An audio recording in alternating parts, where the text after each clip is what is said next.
Pense sobre o que você está pensando. Salmo 119:15 fala assim: meditarei em tuas ordens e refletirei sobre os teus caminhos. Salmo 1:3 Ele é como a árvore plantada à margem do rio, que dá o seu fruto no tempo certo, suas folhas nunca murcham e ele prospera em tudo o que faz. Gente, esses dois textos falam da importância da gente meditar continuamente na palavra e de como ela é uma fonte de vida, né? Eu adoro esse salmo que fala como a árvore plantada à margem do rio. É lindo isso, você pensar que não importa a estação de seca, né? Só pelo fato de você estar ali do lado das águas, né? De você estar bebendo dessa fonte, você consegue estar sempre com as folhas verdes, sempre produzindo fruto, ainda que você esteja numa estação terrível. Então, esse é o segredo, né, para a gente continuamente dar frutos no Senhor, ainda que a gente esteja passando por uma situação muito difícil. Isso é lindo, isso é poderoso e que o Espírito Santo possa falar ao nosso coração, nos encher dessa certeza de que se eu tiver continuamente me alimentando da palavra, daquilo que é verdadeiro, eu posso continuamente dar frutos para Deus, né? E crescer, né? E continuar crescendo. Bom, meditar na palavra, né, e conhecer bem, então, é o segredo para a gente ter uma vida frutífera, próspera e abençoada.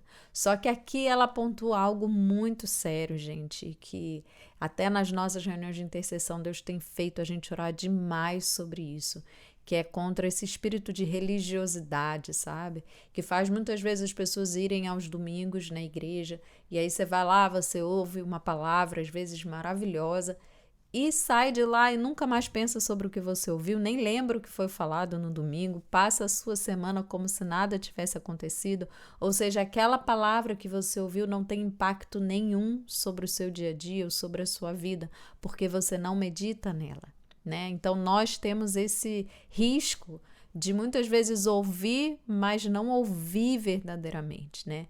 Então, não só nas palavras de domingo ou qualquer coisa que você ouça, ou até você ler lá no seu devocional de manhã, você leu, só que aquilo você esquece. Assim que você larga, você esquece. Ou seja, aquilo não está sendo aplicado. Gente, é muito importante quando você for ler a palavra, que você deixe a palavra ser um espelho para você. Muitas vezes a gente lê e pensa, poxa, essa pessoa ali, tô pensando, precisava ouvir isso, fulano precisava ouvir aquilo. O importante é a gente pensar assim, Senhor, por que eu tô lendo isso agora? E o que o Senhor quer falar comigo? Né? Qual o tipo de transformação? Deixa a palavra falar, gente, a palavra é o único livro vivo que existe, né? Eu adoro ler livro, adoro, a gente faz aqui vários estudos, mas bom mesmo é a palavra de Deus, que ela é viva e ela é eficaz e ela vem cortando como espada de dois gumes, né? Assim que diz a palavra, dividindo alma e espírito. E esse poder que só a palavra tem, isso só acontece se eu me dedico a estudar, se eu dou tempo para essa palavra trabalhar em mim e me cortar, se eu só procuro de uma forma rasa, só para aliviar minha consciência, mas eu não medito continuamente nisso, isso vai ter pouco ou quase nenhum efeito sobre a minha vida e não traz nenhum tipo de transformação. Feliz é aquele que não segue o conselho dos ímpios ou dos perversos, não se detém no caminho dos pecadores, nem se junta à roda dos zombadores. Pelo contrário, tem prazer na lei do Senhor e nela medita dia e noite. Gente, olha que lindo isso. Nela medita dia e noite e tem prazer na lei. Né? No outro livro que a gente fez o estudo, né, da Mulher Segundo o Coração de Deus, ela fala que quando ela começou a estudar mesmo, quando ela entendeu que precisava estudar a palavra, que no começo parecia uma coisa assim amarga, que não era muito agradável, até que ela começou a transformar isso numa coisa normal do dia a dia dela e ela começou a entender, caramba, a palavra é viva, ela fala comigo e começou a ter um prazer tão grande naquilo que no final para ela já era quase como comer uma sobremesa, de tão prazerosa que era aquele momento, né, com Deus. Então, que seja assim, que o nosso prazer esteja em conhecer a palavra, em conhecer mais desse Deus maravilhoso que a gente tem. Amém? E aí, Josué 1,8 fala assim: relembre continuamente os termos desse livro da lei. Medite nele dia e noite para ter certeza de cumprir tudo o que nele está escrito. Então você prosperará e terá sucesso em tudo o que fizer. Ou seja, quantas vezes, se você for ler o livro de Josué, gente, quantas vezes o Senhor falou para ele isso, né? Medita na minha lei. E quantas vezes Josué se sentiu no dever ali de ler de novo para o povo, de ensinar.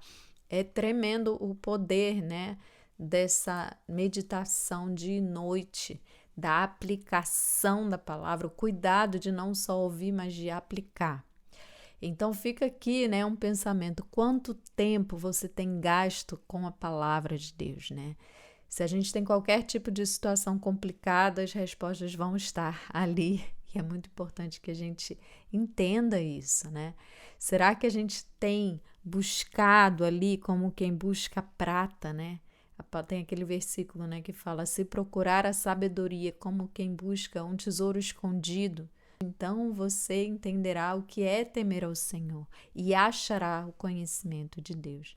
Né? A gente pode correr muito esse risco de simplesmente ouvir e não praticar, né? E não ser um prudente construtor, como Jesus falou, certo? Bom, durante anos ela conta que ela não pensava que ela poderia ter qualquer ingerência sobre os pensamentos dela. Então ela conta que ela acordava desanimada, deprimida, então era assim que ela passava o dia.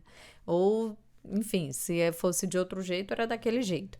Ela não tinha noção de que muitos dos pensamentos que ela tinha eram enganos do inimigo e que ela poderia fazer qualquer coisa para combater aquilo. Então foram muitos anos, ela diz, eu ia na igreja, voltava do mesmo jeito e vivia à mercê dos pensamentos.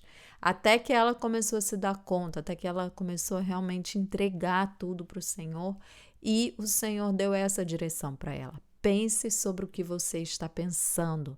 E quando ela começou a analisar de fora os próprios pensamentos, ela se deu conta do caos e da bagunça que a mente dela estava.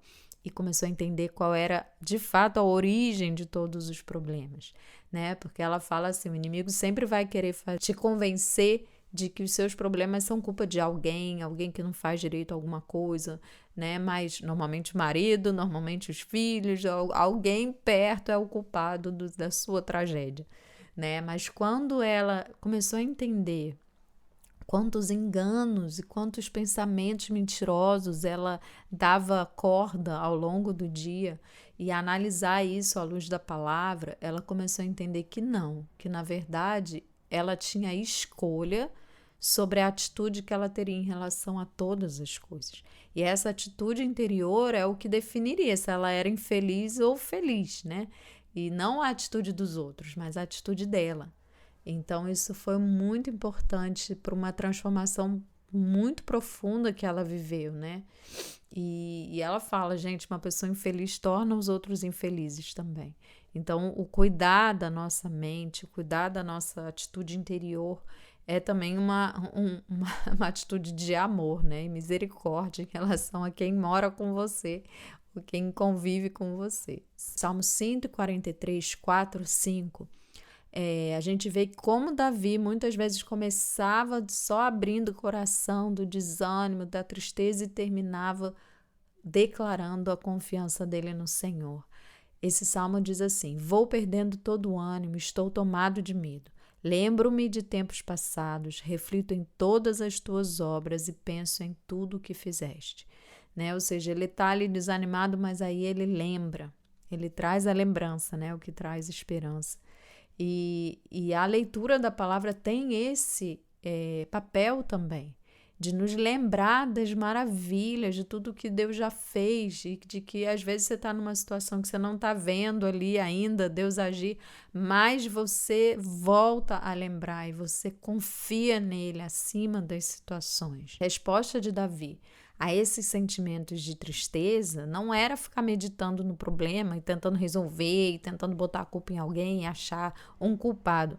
Pelo contrário, ele ali entregou para o Senhor e fala, não, mas eu sei, tem outros salmos que ele fala, eu ainda o louvarei, né? Ele declara ali porque sabe e confia na fidelidade do Senhor. A sua mente desempenha um papel importante na sua vitória. Então, gente, do lado que a gente escolhe ficar, né? Se eu vou declarar a palavra, se eu vou confiar no Senhor, tudo isso tem papel decisivo, né? Ou se eu vou só me sujeitar a tudo que o inimigo está falando, ou eu vou me colocar como quem tem esse poder de escolha, porque em Cristo nós temos esse poder de escolha. E não vivam conforme os padrões desse mundo, mas deixem que Deus os transforme pela renovação da mente, para que possam experimentar qual é a boa, agradável e perfeita vontade de Deus. O normal é a gente culpar os outros, né? O normal é a gente se sentir lesado, se sentir ofendido, é a justiça própria. Isso é um padrão desse mundo. O que não é desse mundo é o perdão, é o viver acima disso tudo, é o confiar no Senhor acima de todas as coisas. Isso não é desse mundo, mas nós fomos chamados para viver algo que é sobrenatural e é lindo porque isso é real e é a vontade perfeita de Deus e a gente é totalmente capaz em Cristo de viver isso. Agora, para finalizar, vou ler aqui Filipenses 4:8. Finalmente, irmãos, tudo que é verdadeiro, tudo que é respeitável, tudo que é justo, tudo que é puro, tudo que é amável, tudo que é de boa fama, se alguma virtude há, se algum louvor existe, seja isso que ocupe o vosso pensamento. Analisar, né, os nossos pensamentos é muito importante e esse é um versículo maravilhoso para você ter como ferramenta para fazer isso. Pense sobre o que você está pensando, identifique de onde vêm, né, essas prisões e seja liberto em nome de Jesus. Amém? Que Deus abençoe aí. Até mais.